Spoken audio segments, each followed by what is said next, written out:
যে তোমাদের আসলে অনলাইন ক্লাস যন্ত্র নির্ভর, যন্ত্র বিকল হয়ে গেলে আমরাও বিকল হয়ে যাই, যে কারণে একটু যান্ত্রিক ত্রুটির কারণে ডিস্টার্ব হচ্ছে। আমি আবার প্রসঙ্গে ফিরে আসি, সেটা হচ্ছে উপসর্গ। এটা হচ্ছে বাংলা দ্বিতীয় পত্রের একটা শব্দতত্ত্বের একটা গুরুত্বপূর্ণ বিষয়, সেটা হচ্ছে উপসর্গ। আমাদের দেখো উপসর্গ কি এবং উপসর্গ সম্পর্কে কেন আমাদের জানা দরকার, এটা আগে বুঝতে হবে। উপসর্গ হচ্ছে কতগুলো অব্যয়সূচক শব্দাংশ, অব্যয়সূচক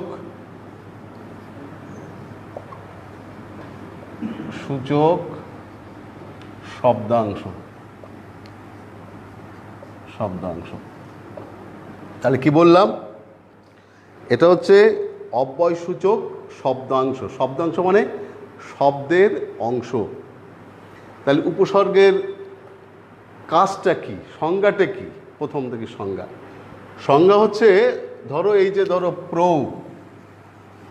পরা, অ, বে, গর, হর, এই যে এগুলো পরিপূর্ণ কিন্তু শব্দ না, এটা হচ্ছে অব্যয়সূচক শব্দ। অব্যয়সূচক, যে অব্যয়ের মতো কাজ করে। তাই এই যে উপসর্গ বাক্যে যখন আমরা দেখব, বাক্যটা তৈরি হয় কি কতগুলো শব্দের সমষ্টি, সেটা হচ্ছে বাক্য। তো এই বাক্যে এখানে স্বাধীন পদ হিসেবে এগুলো ব্যবহার হয় না, এরা কি করে শব্দের পূর্বে যুক্ত হয়ে শব্দের অর্থের পরিবর্তন ঘটায় বা নতুন অর্থযুক্ত শব্দ সৃষ্টি করে। যেমন ধরো প্রহার,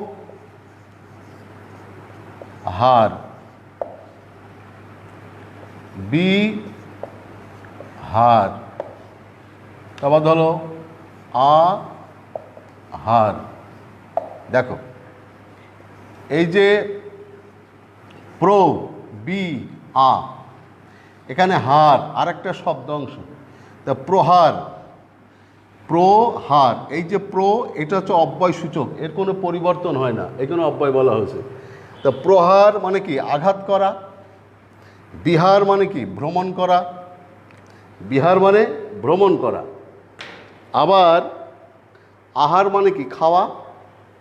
তাহলে দেখো এই যে প্র, বি, আ, এই যে অব্যয়সূচক শব্দাংশ, একটা প্রহার পুরো একটা শব্দ, তার একটা অংশ হচ্ছে প্র, বিহার একটা শব্দ, তার একটা অংশ হচ্ছে বি, আহার একটা শব্দ, তার একটা অংশ হচ্ছে আ। তাহলে কি হচ্ছে প্র, বি, আ, এই যে শব্দাংশ অব্যয়সূচক হার এই শব্দের সঙ্গে যুক্ত হয়ে নতুন অর্থযুক্ত শব্দ তৈরি করছে, এটাই হচ্ছে উপসর্গ। তাহলে উপসর্গ কি? কতকগুলো অব্যয়সূচক শব্দাংশ যা শব্দের পূর্বে বসে কি করে, এই যে হার, এই যে শব্দ, এরপরে প্রভাব সৃষ্টি করে, নতুন অর্থযুক্ত শব্দ তৈরি করছে। এটা হচ্ছে উপসর্গের কাজ। তা উপসর্গ কাকে বলে? উপসর্গ হচ্ছে যে কতগুলো অব্যয়সূচক শব্দাংশ যা শব্দের পূর্বে বসে শব্দের অর্থের সংকোচন, সম্প্রসারণ বা নতুন অর্থযুক্ত শব্দ তৈরি করে, তাকে বলা হয় উপসর্গ। তাহলে উপসর্গের সংজ্ঞা মোটামুটি আমরা বুঝলাম। এবার এসো উপসর্গের সংজ্ঞা মোটামুটি আমরা বুঝলাম। তাহলে এই যে উপসর্গের কিন্তু শ্রেণীবিভাগ আছে। তোমরা জানো যে আমাদের বাংলা শব্দভাণ্ডার যেটা 1,25,000 শব্দ আছে, বাংলা শব্দভাণ্ডারে তৎসম শব্দ, অর্ধতৎসম শব্দ, তদ্ভব শব্দ, দেশি শব্দ, বিদেশি শব্দ, এতগুলো শব্দ যে উৎস, যে শব্দভাণ্ডারকে পরিপূর্ণ করেছে বাংলা শব্দভাণ্ডারকে, সেখানে তাহলে কি আমরা সংস্কৃত থেকে শব্দ আসছে, বিদেশি শব্দ ইংরেজি, আরবি, এসব ল্যাটিন, হিব্রু, এগুলো সব আসছে। আর কি আসছে? আমাদের আদিম যে শব্দ, সেগুলো আছে। তাহলে কি আমাদের শব্দের মূল উৎস হচ্ছে পাঁচটা। একটা হচ্ছে তৎসম মানে তৎসম মানে তৎ মানে তার, সম মানে সমান। সংস্কৃত শব্দ যেগুলো অবিকৃত অবস্থায় বাংলা ভাষায় প্রবেশ করছে তাকে আমরা বলছি তৎসম শব্দ। অর্ধ তৎসম শব্দ অর্ধেক তার সমান, তার মানে অর্ধেক মানে পুরোটা না, অর্ধেক তার সমান। যেমন আমরা বলছি চন্দ্র চাঁদ, গৃহিণী গিন্নি, এই যে হচ্ছে অর্ধ তৎসম শব্দ। আরেকটি বলছি তদ্ভব, তৎ মানে তার, ভব মানে জাত, সেখান থেকেই আসছে। যেমন হস্ত, হত্থ, হাত। হ্যাঁ, তাহলে এই যে হাত আরও পরিবর্তিত হচ্ছে। আরেকটা হচ্ছে বিদেশি শব্দ, আরেকটা হচ্ছে দেশি। আমাদের আদিম, আমাদের যে পূর্বপুরুষ তারা ব্যবহার করতেন, যেমন ঢেকি, কুলো, বর, টোপর, এই যে শব্দগুলো আমাদের ভিতরে আসছে শব্দ ভাণ্ডারে। তাহলে উপসর্গের সঙ্গে এর সম্পর্কটা কি? সম্পর্কটা হচ্ছে এই যে উপসর্গ আমরা বলছি, এটা শুধু কি আমরা যখনই বলছি যে বাংলা ভাষার উপসর্গ, বাংলা শব্দ ভাণ্ডারের উপসর্গ, তাহলে কি বাংলা শব্দ ভাণ্ডারে কোন কোন শব্দ আছে? সংস্কৃত শব্দ আছে, দেশি শব্দ আছে, বিদেশি শব্দ আছে। তাহলে এই শব্দের উপরে কি আছে? উপসর্গও আছে। সুতরাং উপসর্গকে আমরা ভাগ করতে পারি শ্রেণীভাগ। একটা হচ্ছে সংস্কৃত, সংস্কৃত বা তৎসম উপসর্গ। দেখো, দুই হচ্ছে বাংলা উপসর্গ, তিন হচ্ছে বিদেশি উপসর্গ। তাহলে আমাদের উপসর্গ কয় প্রকার শ্রেণীভাগ করতে পারি? তিন প্রকার। একটা হচ্ছে সংস্কৃত বা তৎসম উপসর্গ, যেগুলো সংস্কৃত ভাষা থেকে আসছে। আর একটা হচ্ছে বাংলা, আমাদের আদি যে বাংলা যেটা আমরা ব্যবহার করি সেটা বাংলা উপসর্গ। আর একটা হচ্ছে বিদেশি, যেমন আরবি, ফার্সি, ইংরেজি, এই শব্দ থেকে উপসর্গ আসছে। তাহলে শ্রেণীবিভাগ হচ্ছে উপসর্গকে আমরা তিন শ্রেণীতে ভাগ করতে পারি, যেটা একটা হচ্ছে সংস্কৃত উপসর্গ, বাংলা উপসর্গ, বিদেশি উপসর্গ। তবে তোমাদের উপসর্গের আলোচনার ক্ষেত্রে তিনটেরই ইম্পর্টেন্ট গুরুত্ব আছে, কিন্তু আমরা সংস্কৃত আর বাংলা এই উপসর্গের আমরা প্রাধান্যটা বেশি দেব। তবে বিদেশিটাও যে বাদ যাবে তা না, এটাও ধরতে হবে, কারণ তাদেরও তো উপসর্গ রয়েছে। এবার প্রসঙ্গে আসি, সংস্কৃত উপসর্গ কয়টি? সংস্কৃত উপসর্গ হচ্ছে 20টি, এটা মাথায় রাখতে হবে, 20টি সংস্কৃত উপসর্গ। যেমন কি প্র, পরা, দূর, ন, অব, আ, হা, এই যে এরকম করে দেখা যায় 20টা উপসর্গ আমরা সংস্কৃত উপসর্গ পেয়েছি। বাংলা শব্দভাণ্ডারে যে শব্দগুলো প্রবেশ করেছে সেখানে আমরা 20টা পাই সংস্কৃত উপসর্গ। প্র, পরা, নির, দু, অব, আ ইত্যাদি ইত্যাদি 20টি। আর বাংলা উপসর্গ কয়টি? বাংলা হচ্ছে 21টি, এটা মনে রাখতে হবে। এবং বিভিন্ন বিসিএস পরীক্ষা, তোমরা জানো বিসিএস পরীক্ষা বা বিভিন্ন কম্পিটিশনে যখন তোমরা যাবা, বাংলা থেকে যখন প্রশ্ন হয়, এই জায়গাটা কিন্তু ইম্পর্টেন্ট। এই জায়গাটা, সেখানে প্রশ্নে থাকে যে বাংলা ভাষায় সংস্কৃত উপসর্গ কয়টি? তাহলে সংস্কৃত উপসর্গ কয়টি? 20টি। আর আমাদের বাংলা উপসর্গ কয়টি? 21টি। এটা মনে রাখার আমি একটা সহজ একটা বিষয়, কারণ অনেক সময় অনেকে গুলিয়ে ফেলে, যখন অপশন দেওয়া থাকে 20, 21, মানে সংস্কৃত বা বাংলা উল্টোপাল্টা করে ফেলে অনেকেই। তা আমি একটা মনে মনে একটা ঠিক করেছি, সেটা হচ্ছে যে আমাদের শব্দভাণ্ডারের উপসর্গের সংখ্যাটা বেশি, এটা আমাদের মনে মনে রাখতে হবে। যে আমাদের বাংলা শব্দভাণ্ডারে আমাদের দেশি শব্দের উপসর্গের সংখ্যাটা বেশি। সংখ্যাটা কটা? সেটা হচ্ছে 21টি। আর যারা তৎসম মানে সংস্কৃত অন্য ভাষা থেকে আসছে তাদের উপসর্গের সংখ্যাটা কম, তারা হচ্ছে 20টি। এটা হচ্ছে আমার নিজে নিজে আমি এটা ভেবে বের করেছি আর কি। তাহলে কি বললাম? যে উপসর্গ, সংস্কৃত উপসর্গ হচ্ছে কয়টি? 20টি। আর বাংলা উপসর্গ কয়টি? বাংলা হচ্ছে 21টি। ওদের থেকে একটা আমাদের বাংলা উপসর্গের সংখ্যা বেশি। আর বিদেশি যে উপসর্গগুলো আছে, এই বিদেশি এর কোনো সংখ্যা নির্ণয় করা সম্ভব হয়নি, বা নির্দিষ্ট সংখ্যা এটা প্রকাশ করা সম্ভব না। পণ্ডিতরা, ব্যাকরণবিদরা এটা নির্দিষ্ট করে বলতে পারেননি। তাহলে আমরা মোটামুটি বুঝলাম যে উপসর্গ, প্রথমে আমি বলেছি যে উপসর্গ কাকে বলে। উপসর্গ হচ্ছে অব্যয়সূচক শব্দাংশ যা স্বাধীন পদ নয়, স্বাধীন পদ নয় হচ্ছে, ব্যবহার হয় না বাক্যে। এটা হচ্ছে অব্যয়সূচক, অব্যয়ের মতো শব্দাংশ যা শব্দের পূর্বে বসে শব্দের অর্থের পরিবর্তন, সম্প্রসারণ, সংকোচন এবং নতুন অর্থযুক্ত শব্দ সৃষ্টি করে, তাকে বলা হয় উপসর্গ। আচ্ছা, তারপরে বলেছি উপসর্গের শ্রেণীবিভাগ। উপসর্গকে আমরা 3 শ্রেণীতে ভাগ করতে পারি। একটা হচ্ছে সংস্কৃত উপসর্গ বা তৎসম উপসর্গ। তৎসম কেন বলছি? তৎসম মানে তার, সম মানে সমান। তার মানে সংস্কৃত ভাষা থেকে যে উপসর্গগুলো আমাদের বাংলা শব্দভাণ্ডারে প্রবেশ করেছে তাকে আমরা বলি তৎসম উপসর্গ। একটা বাংলা উপসর্গ আর একটা হচ্ছে বিদেশি উপসর্গ। তাহলে আবার আসি, তৎসম উপসর্গ কয়টি? 20টি। বাংলা উপসর্গ কয়টি? 21টি।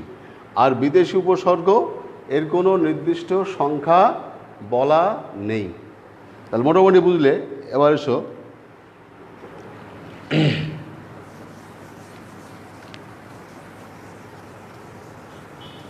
দেখো, উপসর্গ আমি আগেই বলেছি অব্যয়সূচক শব্দাংশ উপসর্গ, এবং কিভাবে অর্থের পরিবর্তনটা ঘটাচ্ছে এটা আবারও বলছি তোমাদের। ধরো হার, প্র, হার, আহার, বি, তাহলে প্রহার, আহার, বিহার। তাহলে হার কিন্তু এই যে উপসর্গ শব্দাংশ অব্যয়সূচক, এগুলো যখন এই হারের সঙ্গে যুক্ত হচ্ছে এক এক রকম অর্থ তৈরি করছে। একটা প্রহার, সেটা হচ্ছে আঘাত করা, কাউকে প্রহার করা মানে আঘাত করা। আহার মানে খাওয়া, আমরা মানে আহার করে নাও। তাহলে আবার বিহার, একই হার, কিন্তু এই যখনই উপসর্গগুলো এক এক রকমের উপসর্গ যেই এই শব্দের পূর্বে বসছে, এর অর্থগুলো সব পরিবর্তিত হয়ে যাচ্ছে, নতুন অর্থযুক্ত শব্দ সৃষ্টি হচ্ছে। যে কারণে উপসর্গের কাজ কি? শব্দের অংশের উপরে প্রভাব সৃষ্টি করে নতুন অর্থ সৃষ্টি করা, এটা হচ্ছে উপসর্গের কাজ। বিহার, বিহার মানে কি? বিহার অবশ্য ভারতের একটা রাজ্য, বিহারের রাজধানী হচ্ছে পাটনা। এখানে বিহার মানে ওই বিহার না, স্টেট না, এটা হচ্ছে বিহার মানে ভ্রমণ করা। আহার বিহার, বিহার মানে ভ্রমণ করা। আচ্ছা, এই মোটামুটি আমরা বললাম যে উপসর্গের কাজ কি, উপসর্গের বৈশিষ্ট্য কি। তাহলে উপসর্গ শব্দের কোথায় বসে? শব্দের পরে না পূর্বে? নিঃসন্দেহে শব্দের পূর্বে। উপসর্গের কাজ কি? উপসর্গ শব্দের পূর্বে বসে পরবর্তী যে শব্দাংশ আছে তাকে প্রভাবিত করে। প্রভাবিত করে কি করে? নতুন অর্থযুক্ত শব্দ সৃষ্টি করে, শব্দের অর্থের সংকোচন করে, সম্প্রসারণ করে, নতুন অর্থযুক্ত শব্দ সৃষ্টি করে। তাহলে আমরা দেখলাম যে উপসর্গ মোটামুটি অব্যয়সূচক শব্দাংশ, একে আমরা স্বাধীন পদ বলতে পারি না। ঠিক আছে, এই বিষয়টা তোমাদের জানতে হবে। আর শেষে সময় কতটুকু আছে দেখো, অনেক আছে না? আচ্ছা, তোমাদের বোর্ডের যে প্রশ্নগুলো থাকে সেটা হচ্ছে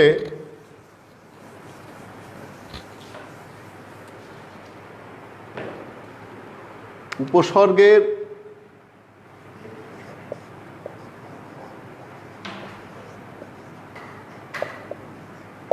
অর্থবাচকতা আছে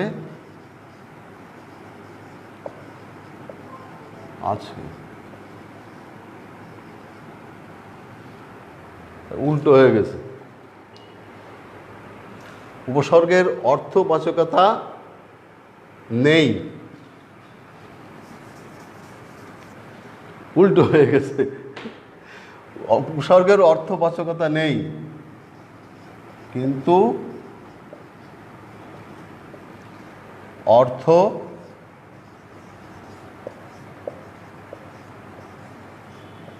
দ্যোতকতা আছে। ব্যাখ্যা করো বা আলোচনা করো। এটা 5 মার্ক। প্রায় দেখবা বোর্ডের যে প্রশ্ন, উপসর্গের এই প্রশ্নটা প্রায়ই থাকে, খুব ইম্পর্টেন্ট প্রশ্ন এটা। মানে বাংলা দ্বিতীয় পত্রের উপসর্গের পরে যদি প্রশ্ন হয়, এইটা হচ্ছে সবথেকে ইম্পর্টেন্ট প্রশ্ন। উপসর্গের অর্থবাচকতা নাই বা নেই কিন্তু অর্থদ্যোতকতা আছে, ব্যাখ্যা করো বা আলোচনা করো। এখন এই প্রসঙ্গে আসি। উপসর্গের অর্থবাচকতা নেই অর্থাৎ উপসর্গের নিজস্ব কোনো অর্থ নাই। যেমন প্র, পরা, অ, অঘা, আ, এই যে এগুলো দেখেছ, এগুলোর কি নিজস্ব কোনো অর্থ আছে? না।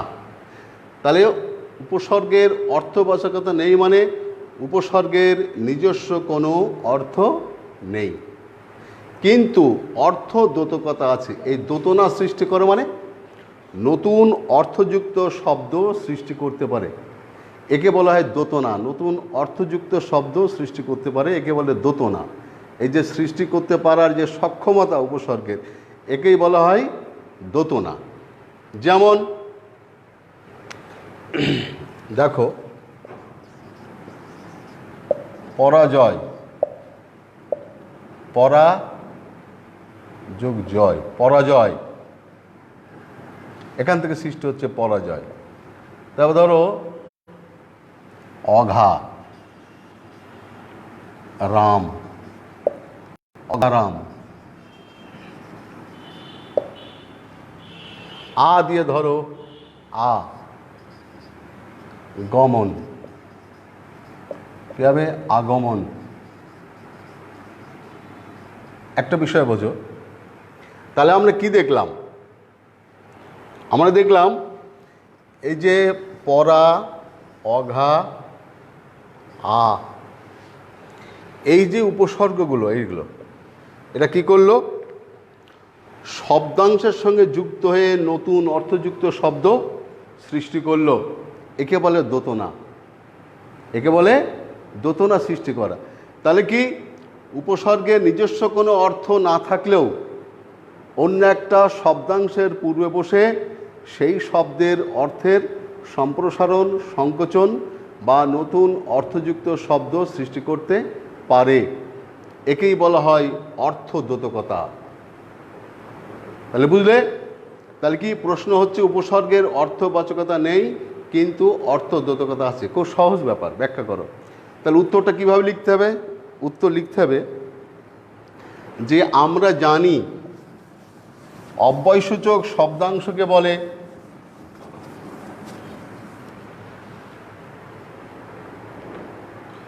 অব্যয়সূচক অর্থ দ্যোতকতা।